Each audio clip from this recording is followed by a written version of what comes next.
Hello, future engineers. Let's solve another password exam question. This is in the subject electrical engineering. So this is the problem.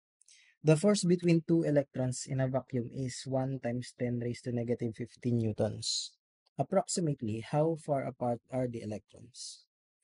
So in order to solve this problem, let's remember the second law of electrostatics is stating that the force of attraction between charges is directly proportional to the product of the charges and inversely proportional to the square of the distance between them.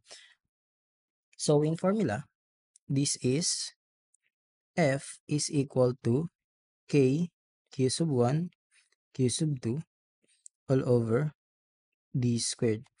So where F is in Newton, Q1 and Q2 is in coulombs, and D is in meter.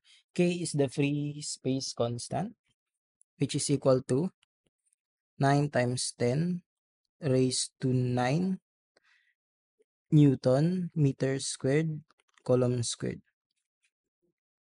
So also, let's remember that the charge of an electron is equal to 1.6 times 10 raised to negative 19 coulombs. Now, using this formula, we can now solve this problem. So, yung pinapahanap natin is how far apart are the electrons. So, hinahanap natin dito yung D. So, manipulate natin. D squared is equal to K Q sub 1 Q sub 2 all over F. So, D is equal to the square root of K Q sub 1 Q sub 2 all over F.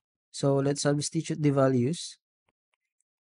So, 9 times 10 raised to 9 times 1.6 times 10 raised to negative 19 times 1.6 times 10 raised to negative 19 since 2 electrons all over F is 1 times 10 raised to negative 15. Tapos, square root. Now, using our calculator,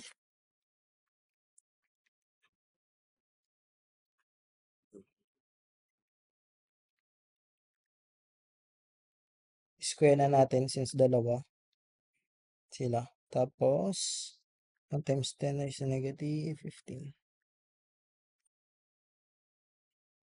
That is 4.8 times 10 raised to negative 7. So, D is equal to 4.8 times 10 raised to negative 7 meters. As you can see. So, the answer for this problem is letter B. 4.8 times 10 raised to negative 7 meters. So, that's all for this video, guys. Thank you for watching. Help me by subscribing to my YouTube channel and see you in the next one. God bless.